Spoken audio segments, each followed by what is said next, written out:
it's great to have Collision in Toronto with so many entrepreneurs. Welcome to Toronto, everyone! It's also a truly honor to sit next to our Prime Minister here. I'm very looking forward to our conversation today, and as the founder and CEO of Broadband TV, who has built a global leader out of Canada. We had our successes and challenges over the last 14 years. And I would say one of the biggest challenges that we face, and I'm sure many of the leaders, Canadian leaders, probably would share this with us, is access to talent.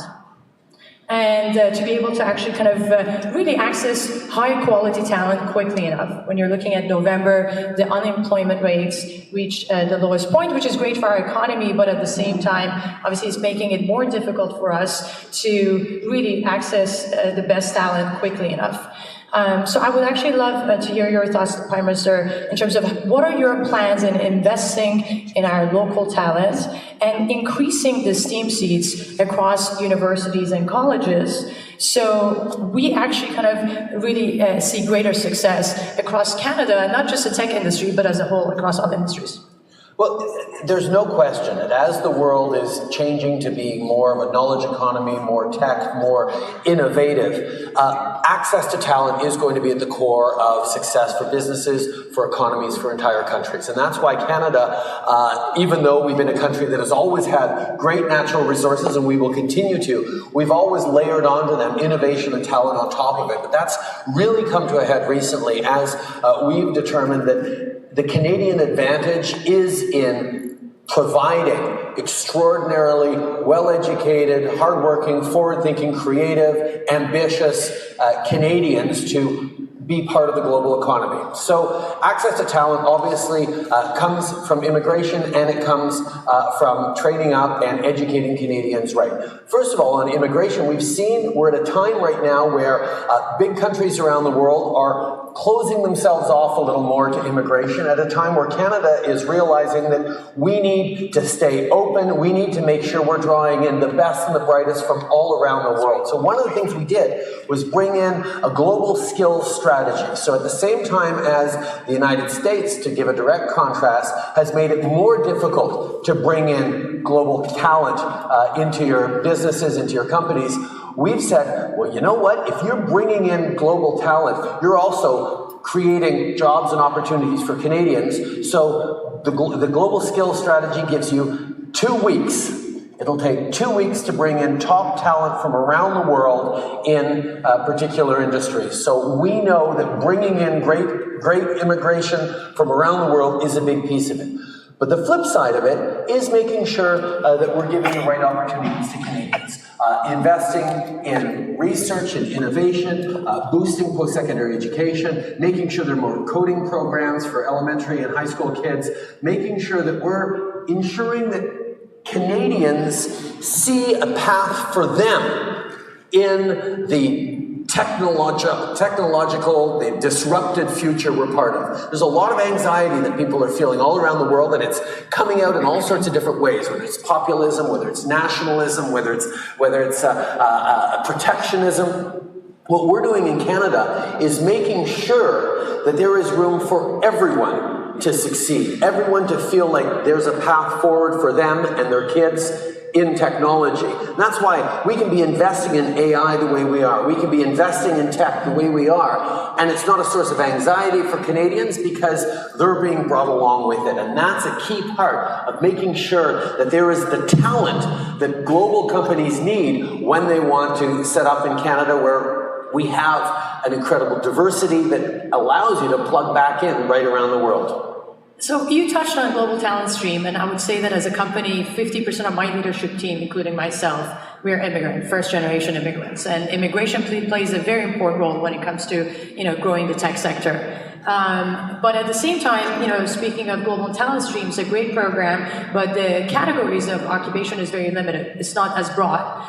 And when you're looking at LMIA and other programs, the process time, ease of entry, and the relevancy of the categorization is not there. I know that we've made a lot of progress, and we had great success with the programs, and I would love to know what are the steps that we're taking to make sure that the same acceleration and process time that we see with the global talent stream, we can see it across all the application programs that are out there. Well, the Global Talent Program is a small and targeted program for very specific industries. But on top of that, we also take in more immigrants per capita than just about any other Western country in the world.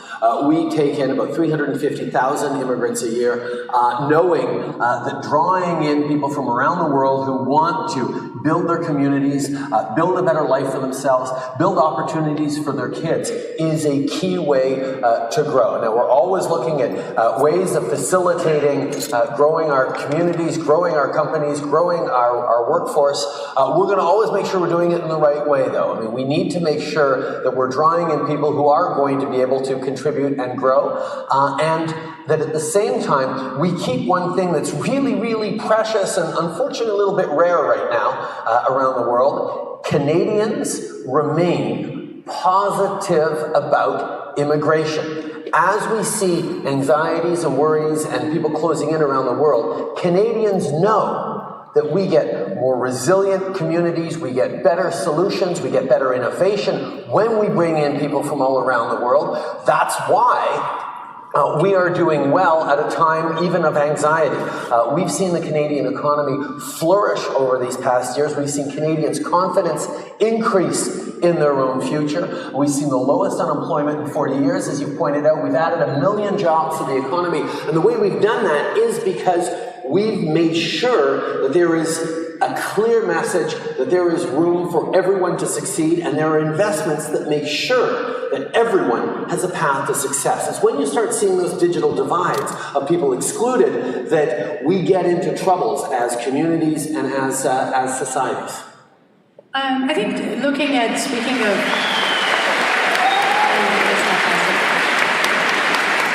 speaking of talent, from my experience, talent wants to live in clean, green, and affordable cities. And when you're looking at the tech industry, is obviously one of the fastest growing industries, and the demographic within the companies are younger. And the millennial generation, in Canada overall, will be representing 50% of the population by 2020. And I would love to know, what are your plans in terms of having the federal government play more of an active role in making our cities more affordable for the younger tech workforce across the cities in Canada? Yeah, that's a great question. It reminds me of when I was just starting out as a politician. I went to visit Kitchener-Waterloo's Communitech, which is a great incubator, a great place that is getting all sorts of startups. I was talking to all the various tech companies. What is it that a future federal government led by me could do to help you out? What is it that you really need from the federal government? I'm expecting tax credits or research grants or immigration stuff, and yes, those came. But the number one thing they said, we need infrastructure. We need a fast train from Kitchener-Waterloo to Toronto. We need to make sure we're investing in connecting people with bricks and mortar so that they can flourish in ecosystems that are creating the kind of solutions we need. So I said, okay. One of the things we did when we took office 4 years ago was put forward the largest infrastructure investment plan in Canada's history, about $180 billion over the next 10 years that involves high-frequency rail. It involves things like public transit, investment in community infrastructure, green infrastructure, rebuilding and strengthening our cities and our communities right across the country.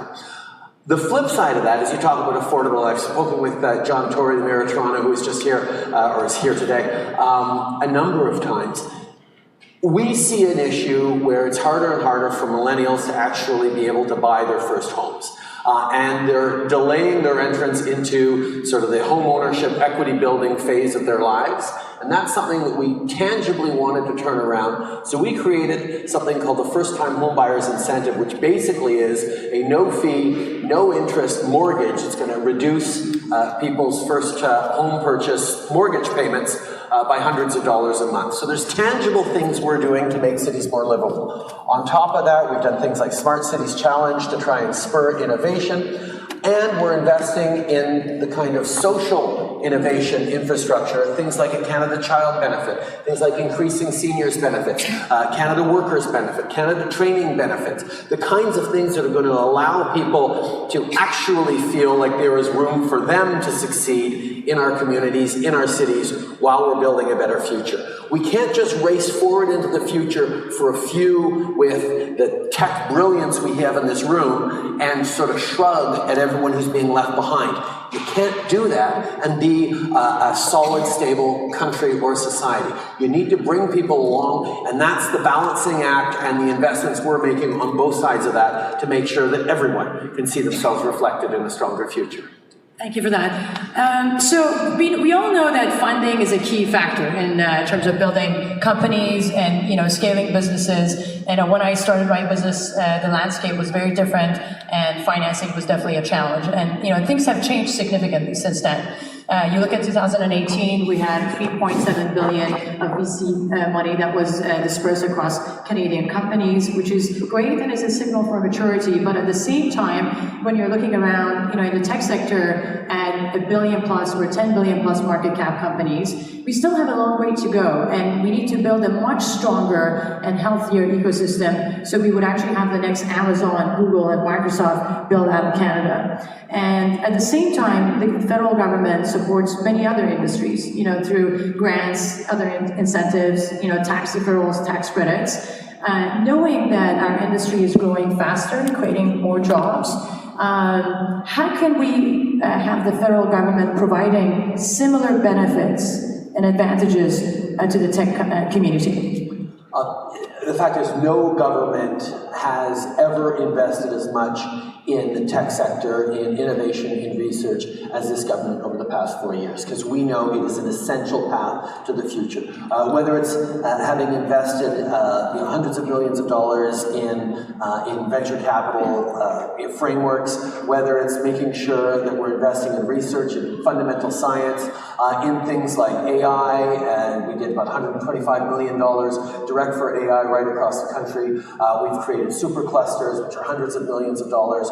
We know that investing in universities, in research, in innovation, in training, are the kinds of things that are going to give us the best returns in the future. So those are investments that we've made, and we will continue to make, because we have seen a lot of, we've spent a lot of time trying to compete with Silicon Valley, or watching, Canadian innovators head down to the Bay Area to try and succeed. And what we've seen over the past few years is increasingly people are coming back for the quality of life, for the stability, for the access to global talent through our immigration, through the livable cities, through all the different things we're doing. Plus, a lot of people are bringing a lot of capital back with them from Silicon Valley, because people are realizing there are a lot of amazing opportunities to invest here in Canada. We have a number of big companies that have decided to return to Canada, come to Canada. Thomson Reuters, a few years ago, moved its global headquarters from the United States back to Canada, where it is flourishing because of the access to talent, because of the innovative ecosystems. We are really seeing that this is one of those places where the mix of opportunity, of diversity, which I sort of glossed over earlier. We know that when you have different perspectives, different backgrounds, different stories coming together to work on a same problem, you get much better, more robust and resilient solutions. So the fact that Canada is a country that has always embraced diversity, and we know that it is a source of strength, never a source of weakness, has given us a real advantage as we look at that competitive investment environment that more and more people are looking at Canada for. Do you think we're doing as much as what we're doing with the other industries? Knowing that, again, some of the staple industries like oil, gas, forestry, mining, they do have access to more subsidies. What does it take for us to actually have the tech sector, getting to a place that would have access to similar scale of benefits? Well, I think every sector is different. It has a need for different things. We are phasing out all the extra help we're giving to the oil and gas sector, for example, because we know we got to move towards a lower carbon economy.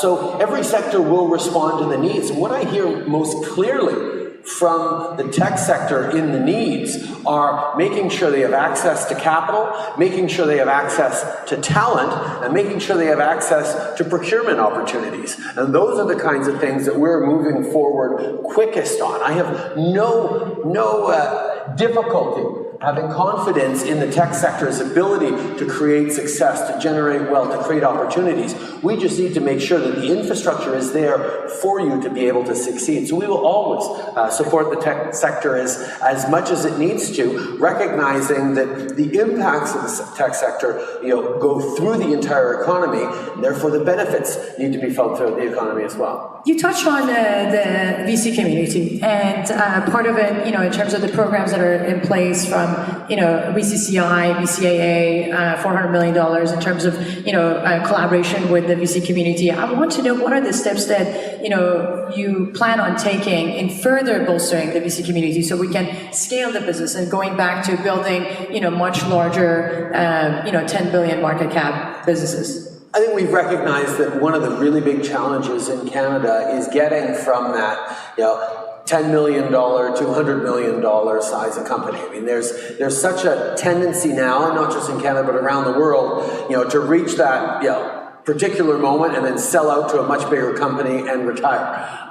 That has been a model for a little while, and we're really looking at how we can make sure that people have the confidence in their own abilities, in their own success, and in the ecosystem that's going to support them, to make them say, no, you know what, I don't want to sell out to a Google or a Microsoft or a big company. I want to build the platform here in Canada.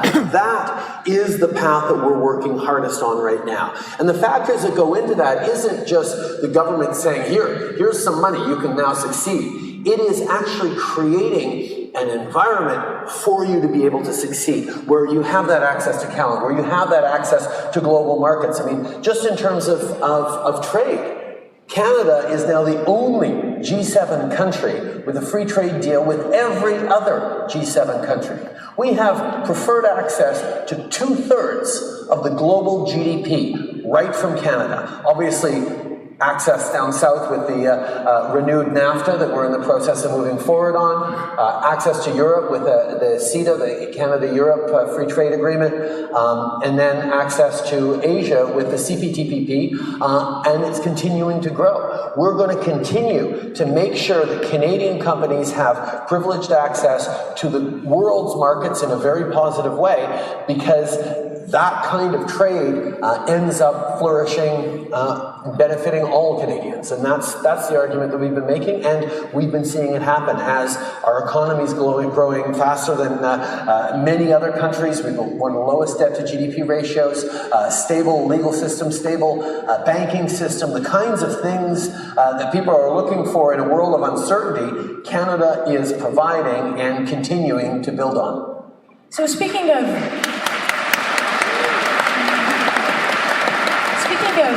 investment and touching on foreign direct investment, we know that 1.9 million Canadians are employed by foreign-controlled entities, and that is 1 in 8 Canadians. And when you're looking at the numbers from 2008 to 2018, Canada, as being a international hub for business, has attracted $824 billion. And when you're looking at the year-over-year growth from 2017 to 2018, that was 60% growth rate in comparison to what we saw across the globe that was down by 20%. So clearly, Canada is very attractive for investment. And I want to ask you this question. What is your elevator pitch for companies that want to grow their business out of Canada? Why should they choose Canada? Access to global markets through our free trade deals, access to incredible talent through our great education system and our immigration system, strong, resilient communities that embrace within them the diversity of the entire world, that understands how to be part of global markets, global supply chains, a quality of life that is based on being there for our neighbors and leaning on each other. Something about the winters here makes us understand we have to lean on each other to make it through them. But more than that, we understand that standing up for each other's rights and creating strong societies doesn't need politics of division and attack, can bring people together. This is a good place to set down roots. This is a good place to build a company. It's a good place to build a future. We've got socioeconomic, fiscal, banking, legal stability that is world-class. And we're a country qui le fait dans les deux langues en plus, donc on a l'accès à la planète en français et en anglais. We have access to the planet in French and English. It would also be great for us to maybe talk about organizations like Invest in Canada that were put in place to really facilitate, promote, and accelerate investment in Canada. What do you see as the role of those organizations and the importance of those organizations in terms of increasing foreign direct investment? Well, I think one of the things that people are looking for, I mean, there was a time where, massive tax breaks to get you to move to this particular community or that community was driving a lot of decisions. I think people are now making decisions slightly on a more quality basis, slightly on a longer-term basis. And what we've realized is, even though Canada already has one of the top ratings in terms of ease of doing business, ease of starting a business in Canada, lowest small business taxes in the G7, the lowest startup capital costs of lowest overall tax burden on new businesses, even compared to the United States. We've got a lot of advantages.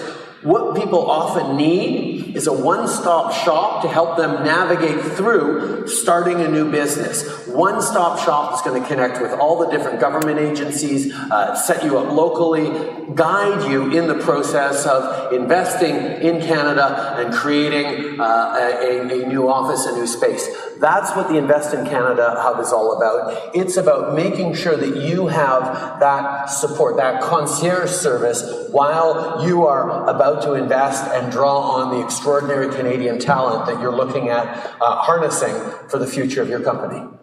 Great. So as a female entrepreneur, I'm very much so passionate about gender pay, and I'm very proud to say that gender pay at BBTV is 0%.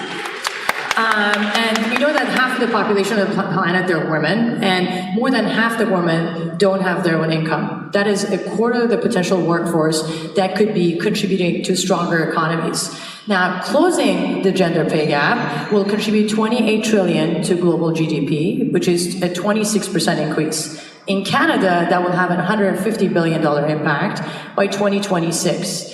And I would actually like to ask the leaders in this room that don't actually practice gender pay and that don't have a 0% gender pay gap to really think about why that is the case and do something about it today. That said,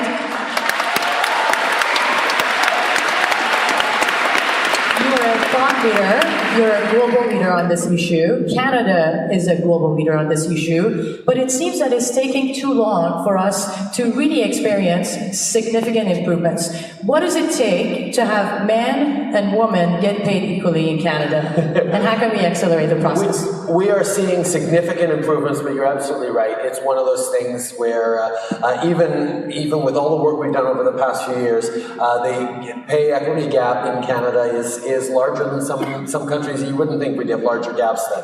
That's why we're working on closing it. We're moving forward with a proactive pay equity regime that is going to transform that in a very active way that we're very excited about, but that's something we moved forward with just last year. We also know that making sure there are opportunities for women in all levels, including in the C-suite, is essential if you want to succeed. It's not just a moral right thing to do. We've now seen it's the smart thing to do. We know that diversity and resilience go together. We know that having 40, 50, 60% women on your board, in your organization, leads to better outcomes, and increasingly Companies are understanding that and moving forward in a very aggressive way. We've put in specific investments for women entrepreneurs. Part of the VC funding goes specifically towards access to capital for women startups, for women-led startups and companies. We know that that's one of the easy ways to massively boost our output, is to empower too many of these women who've been just left aside because of the patterns that have led for too long in so many industries, including the tech industry. We know that empowering women to succeed makes it better for everyone. That's why Canada's going to keep doing it.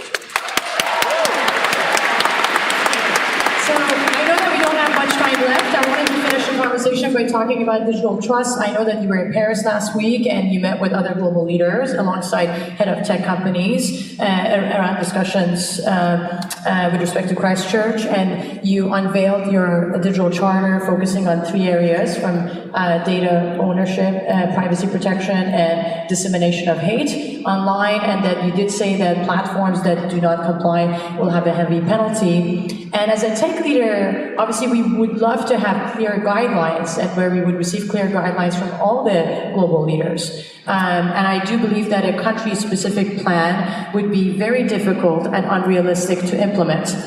So what do you think is the role of the government and the tech community in working together to keep our citizens safe around the globe? Well, I think you've just highlighted. I think it's all about working together. I mean, yes, governments can lay out guidelines and recommendations and indeed penalties if we have to, but we'd much rather be able to work with tech companies, we'd much rather be able to work with platforms to make sure citizens are safe, to make sure their data is safe, make sure that the kind of online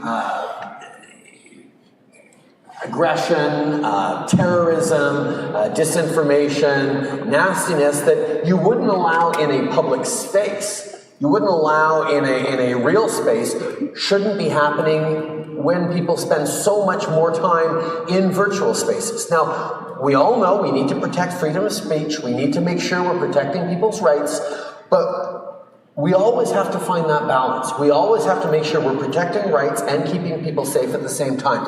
Physically in the real world, but increasingly in the virtual world. And governments, as you all know, take a long time to adjust to new realities. And that's why working in partnership with the platforms, with the tech companies, to reassure citizens who, quite frankly, are really worried. People know that they have a tremendous amount of data that's vulnerable out there. People know that their kids are exposed to God knows what on the internet. They need to know that they have partners out there, in governments, sure, but also within the platforms and the tech companies as well, that are thinking about how we create a safe and flourishing and growing society. We need to leave room for innovation. We need to leave room for challenging disruptions. But we have to make sure at the same time that we're keeping people safe.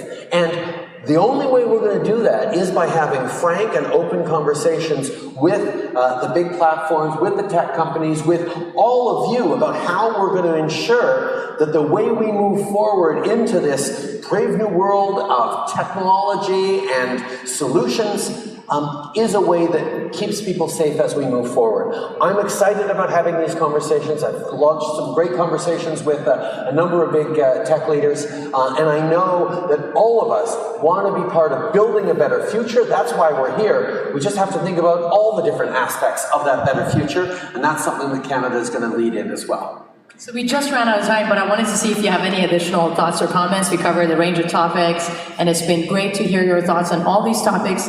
Do you think we left anything out? I'm just really excited to welcome you all to Toronto, to Canada. Tell you you're going to have a great few days. I challenge you to think big, to challenge each other, but also think about the kind of communities, the kind of world that you're going to be building with the technologies that you're leading. And as you do that, as you lead your way forward, as you create tremendous success for you and your companies, try and think about how you're making sure to bring along the rest of society with you. Because if we don't succeed together, we're all going to fail separately. Thank you so much, Prime Minister.